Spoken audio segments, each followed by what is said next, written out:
Organiser, préparer, informer. Alexandre Dubé.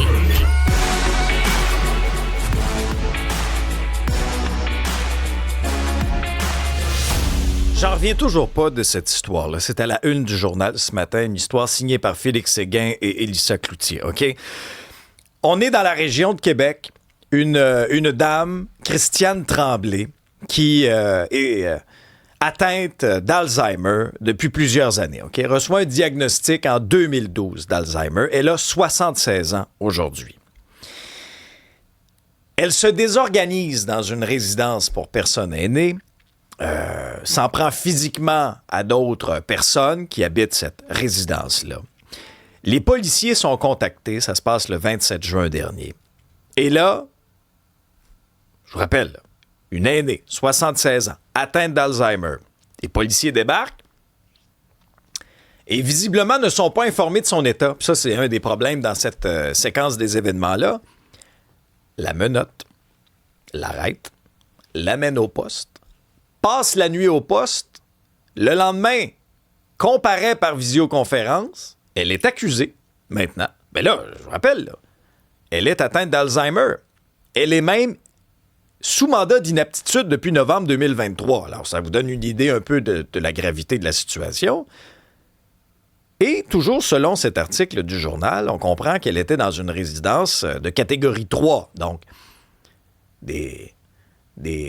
si vous voulez, des services pour des personnes qui sont en perte d'autonomie, mais qui restent relativement autonomes. Or, selon des experts du milieu, c'est une catégorie 4 qu'il lui aurait fallu à cette dame-là.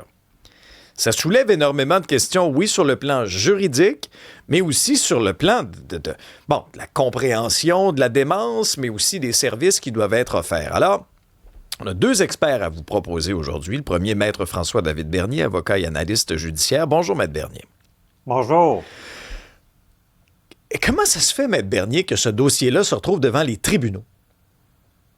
Bien, ici, on est en présence d'un manque de jugement flagrant, autant des policiers que du procureur de la Couronne, des PCP. Tu sais, ça n'a pas de sens. Puis moi, je le dénonce souvent dans la région de Québec. Je vois des fois qu'on banalise l'emprisonnement. On va l'envoyer de nuit en prison, c'est pas grave. Tu sais, je veux dire, les procureurs vont prendre des dossiers, les tenir, des fois des niaiseries. Moi, j'ai sorti du monde de prison, c'était des chicanes de voisins ridicules que jamais la police et même les procureurs auraient dû être embarqués là-dedans. Mais une fois qu'ils ont le dossier, là, c'est comme, ils veulent le tenir parce que je me fais dire, la loi, c'est la loi. Mais t'as pas d'autres champs à fouetter, d'autres dossiers beaucoup plus importants qui vont aider la société, surtout qu'ils se disent débordés.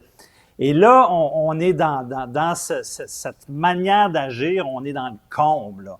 Une personne qui est inapte, qui est menottée, emprisonnée, quand c'était simple, c'était facile.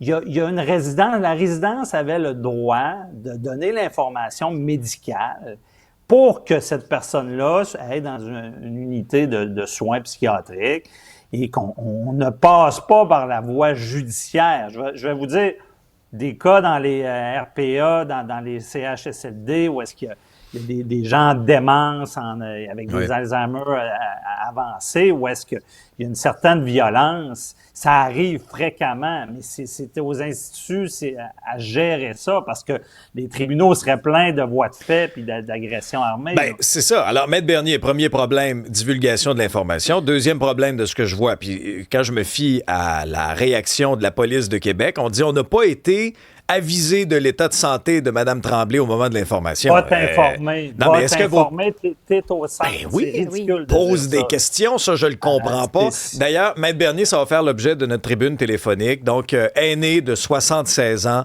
atteinte d'Alzheimer, menotté, arrêté, détenu pendant une nuit et accusé.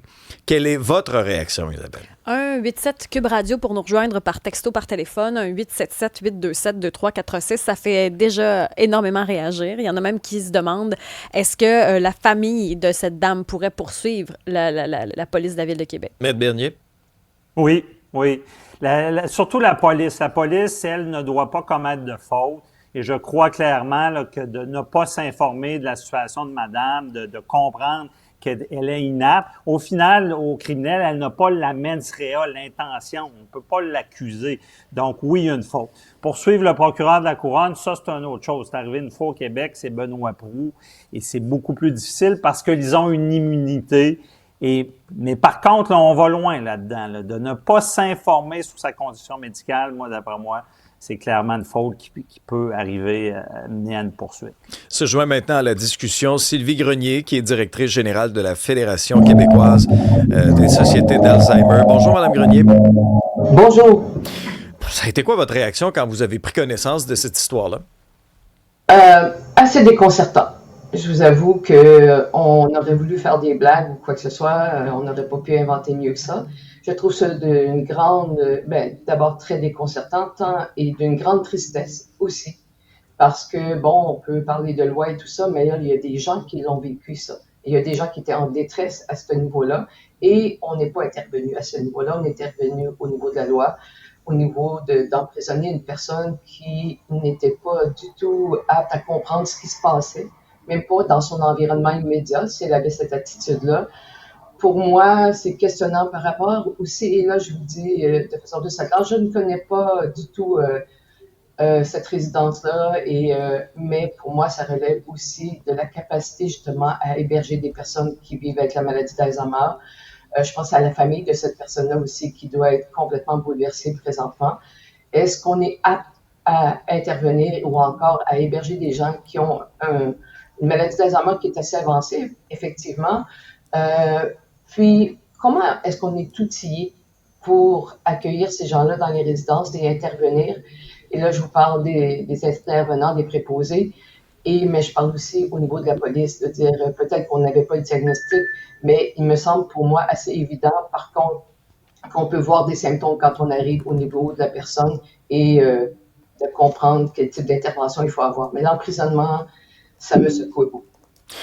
Avec raison, parce que quand on regarde tout ce qui s'est passé, là, bon, d'abord, l'intervention policière. Là, on comprend que la dame est désorganisée, elle est agressive, mais au stade de sa maladie, elle n'est pas consciente de ce qu'elle fait. Quelle aurait été une intervention plus appropriée dans ce contexte-là pour désescalader? Je vous dis, là, dans cette histoire-là, il y a tellement de choses que je ne comprends pas. Là. On l'a échappé, là, mais à plusieurs niveaux. Là. On dit souvent échapper le ballon. Le ballon, il s'est retrouvé à terre là, à plusieurs moments de la séquence. Là. Réaction, Mme Grenier? Ben, c'est quoi l'information des préposés ou des intervenants de cette résidence-là? Ils sont au courant que la dame est atteinte d'Alzheimer. Ils la connaissent depuis longtemps. Ça fait longtemps qu'elle est là. Donc, qu'est-ce qui a mené à cette escalade-là? Parfois, là, des choses qui sont anodines qui font faire de ces réactions-là. Mais c'est les premiers responsables de l'intervention, c'est les gens, les préposés dans la résidence. Ils connaissent la dame. Qu'est-ce qui s'est passé à ce moment-là pour que ça dégénère à ce point-là et qu'on appelle la police? Je pense qu'il y a eu une incapacité d'agir. Mais là, je pense un jugement et je voudrais surtout pas non plus que ça... je les connais pas, ces gens-là. Oui. Vous avez soulevé... Oui, Maître Bernier. D'information et d'information. Imaginez, là, regardez ça, là. On met la dame en prison, on ne s'informe pas de sa condition et par-dessus le marché, on n'appelle pas sa famille. C'est une personne de 76 ans. Mais non, on les appelle le lendemain. Sa famille aurait pu s'en occuper. On ne la met pas en prison seule. C'est de base, lorsqu'on parle d'aînés, de rapidement, pas le lendemain après une nuit en prison, rapidement, d'appeler la famille et de l'impliquer justement dans ce qu'on va faire avec la personne. Ça n'a pas été fait. C'est scandaleux, ça. Ouais. Madame Grenier a soulevé une question importante, la formation notamment. On a Raphaël qui est au bout du fil, qui a travaillé, lui, comme agent d'intervention dans un CIUS. Bonjour, Raphaël. Bonjour à vous. Alors, on vous écoute? Oui, moi, j'ai travaillé pendant quelques années au CIUS de l'Est de l'île de Montréal comme agent d'intervention. Donc, hôpital Maisonneuve-Rosemont, hôpital Santa-Cabrini et aussi l'Institut universitaire en santé mentale de Montréal. Je la comprends pas, cette affaire-là. Je ne la comprends pas. Souvent, c'est sûr que c'était pas une RPA. Tu sais, on est une bonne équipe de sécurité. Mais premièrement, on s'est fait dire à l'embauche, il n'est pas question de porter plainte contre des résidents. C'est des gens qui ont des problèmes cognitifs, de un.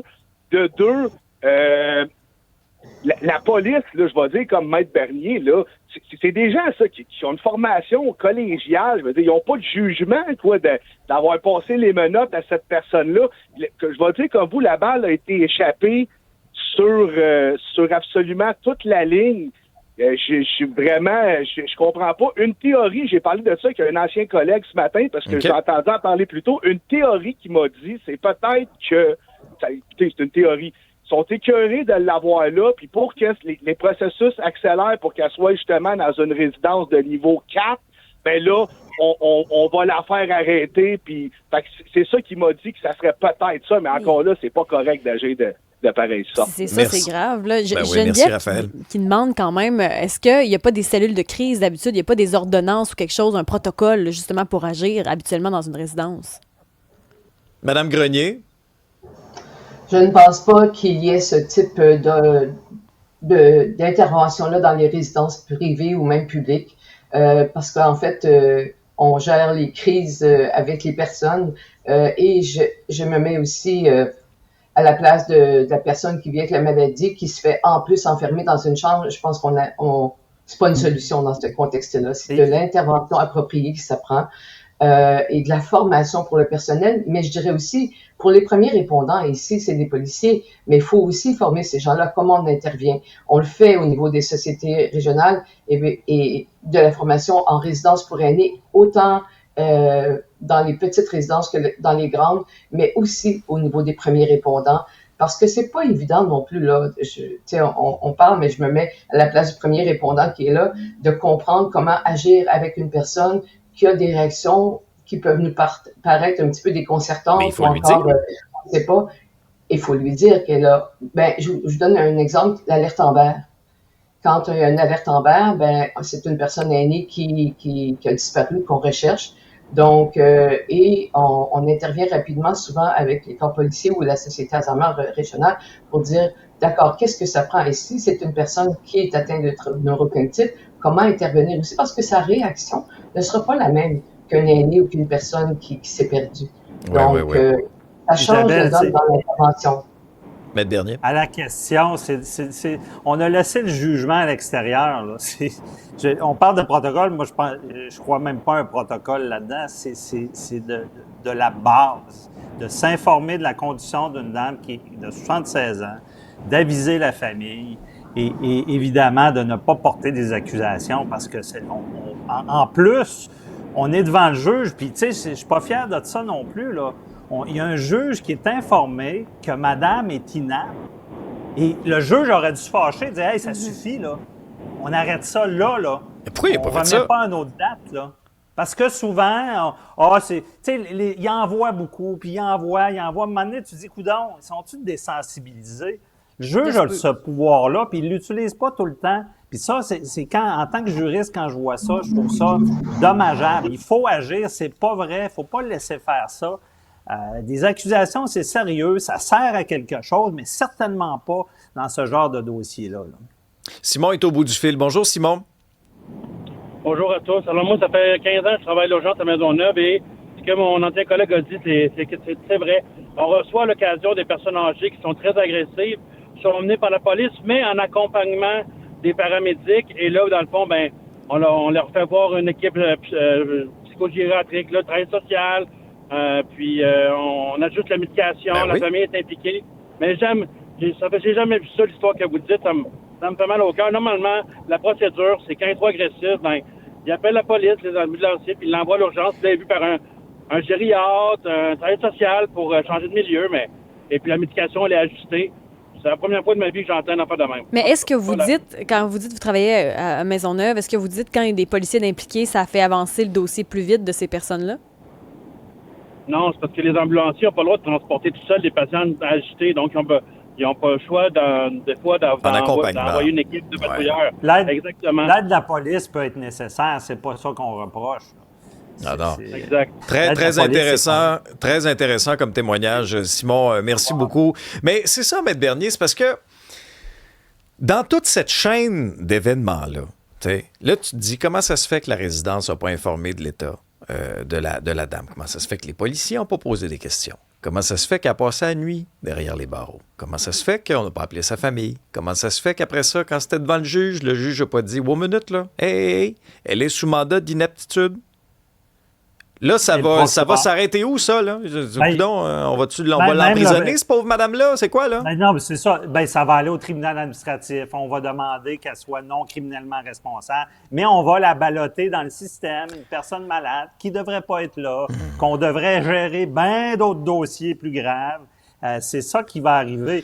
Et à quelque part, il y a aussi la poursuivante. La poursuivante a l'immunité relative parce que c'est dans le système, c'est important. Elle doit avoir une conviction morale lorsqu'elle porte des accusations, d'avoir un succès devant le tribunal. Elle ne pouvait pas avoir cette conviction-là parce que Mme est inapte. Le mot de la fin va revenir à Nicole. Bonjour, Nicole. Oui, bonjour. Moi, je voulais relater un fait qui est assez similaire. Il y a quelques années, mon copain qui avait la maladie d'Alzheimer, qui était encore autonome, il vivait seul à la maison, était chez moi. Puis là, il était en crise, là, ça y arrivait de temps en temps. Puis je pouvais plus comme le ramener à la maison. Il voulait pas embarquer dans mon auto. Donc, ce que je faisais en temps normal, j'appelais la police. Puis eux, ils le ramenaient à la maison. Mais la dernière fois, ils ont décidé qu'ils l'amenaient au centre de détention. Là, je leur expliquais, monsieur Alzheimer, il est en crise, c'est pas de sa faute. Ils l'ont quand même amené au centre de détention, mais moi, j'étais inquiète parce que je savais pas ce qu'il était. Puis j'ai dit, ils vont le mettre sur le trottoir rendu demain matin, là. Lui, il est pas capable de se retourner chez eux, là. Il a l'Alzheimer, là. Fait que là, j'ai réussi. Le matin, j'ai appelé le 911. Ils m'ont dit ce qu'il était. J'ai appelé au centre de détention. Puis là, ils m'ont dit, il est pas à sa place ici, là. Tu sais, ils m'ont dit, il n'aurait jamais dû l'amener ici. C'est bien sûr. Fait que là, je leur ai donné le numéro du transport adapté pour que le transport adapté puisse aller le chercher puis le ramener chez lui. Puis là, après... Là, il y avait une lettre de convocation devant la cour, mais lui, il s'en rappelait pas. Là, il avait sacré ça chez eux. C'est moi qui ai vu ça, puis j'ai vu qu'on Fait que Nicole, vous avez vécu à peu près la même chose. Vraiment, merci pour votre partage. Le jugement, puis je leur disais, il y a l'Alzheimer. Moi, tout ce que je veux, c'est qu'il faut que vous le rameniez chez eux, là. Il n'aurait jamais dû vivre ça. Vous non plus. Merci beaucoup, Nicole. Maître Bernier, Sylvie Grenier, directrice générale de la Fédération québécoise des sociétés d'Alzheimer. Merci pour votre expertise, tout le monde. On s'aperçoit qu'il y a de grosses lacunes.